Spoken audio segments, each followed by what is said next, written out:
false hope is, the scholastic called it presumptio. It was the presumption that God will grace us because he has to. And it's interesting because I think Augustine said that despair and false hope equally killed the soul. They both had the same effect. And one of the things in our tradition, hope, which is raja, is very different from false hope, which is umniya. And the Prophet Muhammad said that the etymological relationship of the word raja it's related to return, which goes back to the idea of the wayfarer, the person on a path. And I think as long, one of the things that recently somebody in Hollywood said, the afterlife's a hustle. But for those of us who take it very seriously, that actually believe that there is a day of judgment, Socrates says, you might box my ears off in this life, right? But there's going to be a judge in the next world he goes to the religious argument after he realizes the rational argument won't work with this man. And I think despair will happen when people lose sight of the day of judgment. And that's why to believe that there really is ultimate justice, that every person, even in our tradition, the animals will have their day on the day of judgment. So even animals that were wronged will be able to get their right on that day. The earth is raised up and will testify against those that oppress. The rivers will testify against those that polluted them. That this is all in our tradition. And to believe that's what gets me up, to pray Fajr. That's literally what gets me up, is that I believe that. I don't think it's a hustle, and I don't think it's a hype. And I think that despair, this idea of natural hope and supernatural hope that Pieper talks about, despair comes in when you have natural hope. Natural hope is something young people have because they have a future. But supernatural hope is something that grows with age as you get closer to your destination. And we actually see this as one way station on a much longer journey, because there's stations after this life, just like there were stations before it. And so we're passing through, like you said. And I think if you lose sight of the pilgrim nature of existence, and that the destination has been promised, and it's a real destination, and it's not this, Joe Hill's pie in the sky, or piety in the sky it is, my friend puts it. It's not, it's real, and we believe it. And I think that's the difference. That's why you will find that people that do have a deep faith in this, they don't despair. The Quran says, "La tayasu min ruhillah." Do not despair of God's grace. The only people that despair of God's grace are disbelieving folk, that people that lose belief. In our tradition, hope is an act of the will. And despair is an act of the will. These are acts of the will. Obviously, setting aside mental illness and things like that, this is something different. But these are actually understood to be choices that people make. And there's something, hope, I think Emily Dickinson says very beautiful when she said, hope is the bird with feathers that perches in the soul and sings the tune without the words. It's something that it's not rational.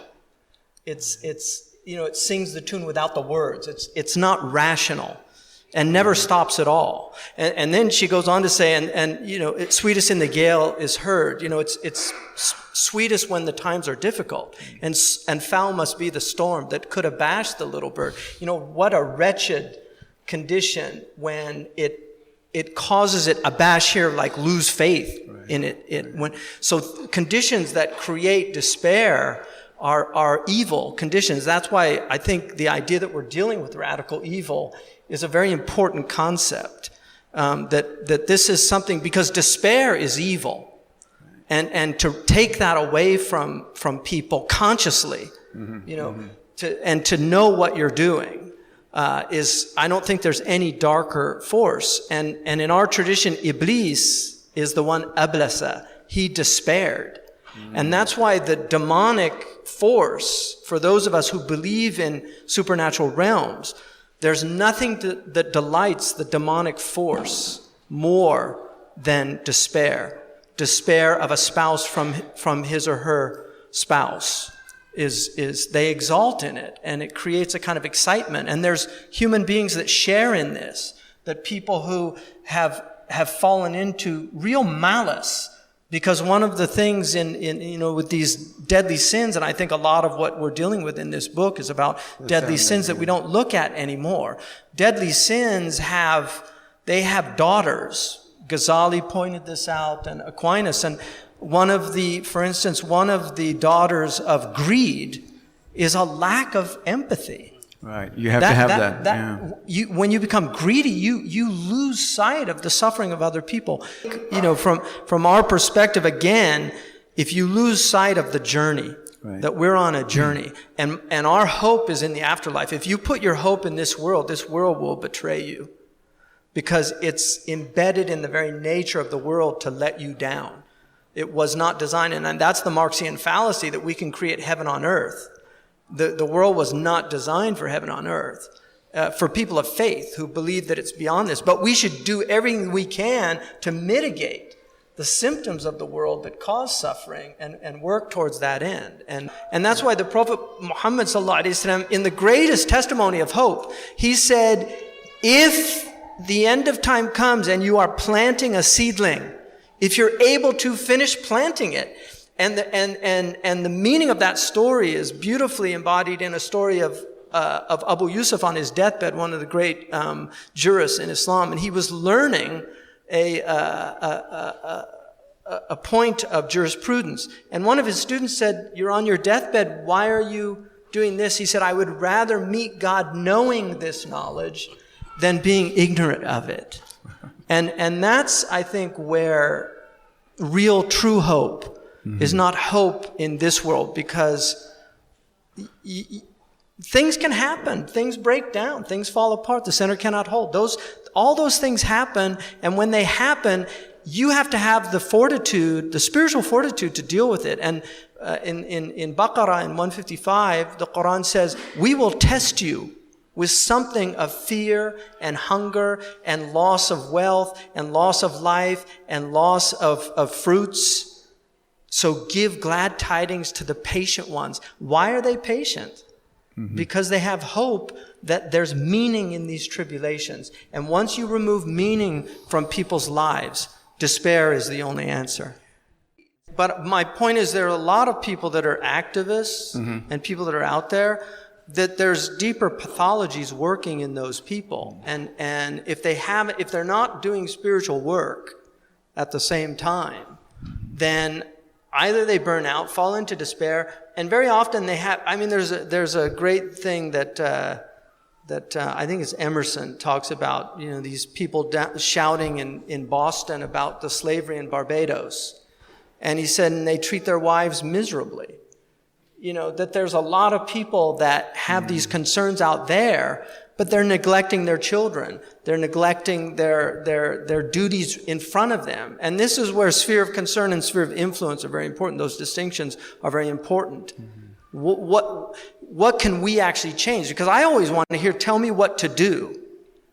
But when you don't give people actually tangible things that they can actually do, then it's just an obsession with something that is very unhealthy for them spiritually. One of the things that people are suffering from is distractibility, and which is again a daughter of acedia, of this spiritual slothfulness, of not being on an active path and actually working on yourself spiritually. Mm-hmm. We have a limited amount of time. In the Chinese Taoist tradition, they say it's very important to maintain health, because you will not overcome yourself before 50 or 60. Right? So they say you owe it to yourself to try to maintain health so that you have enough time to be prepared for the next step, the journey. Because death is coming to us all, and the readiness is all. Are we ready for that next step? Because it's coming, and our the response to atheists, the Quran is very clear. Let those who want to disbelieve, disbelieve, and let those who want to believe, believe. That there's no argument against it. It's a choice. You're choosing something, and this is something that God's given every single human being, the ability to make those choices. And so I choose to be hopeful. And my hope is in God, with God, and through God. It's not in the world, with the world, or through the world. My hope is transcends this world. And that's what I would hope other people recognize, that door is open for anybody to enter into. And it is a choice. And we should think about it seriously, because our civilization is a civilization that just distracts people constantly. And never before have the tools of distraction been greater. Pascal's remark that all the troubles in the world are a result of people, the inability for a person to sit alone in his room by himself. And that was Kierkegaard. So despair was about fleeing from the self. And there's a verse in the Quran, those who forget God will inevitably forget themselves by the very act of forgetting God.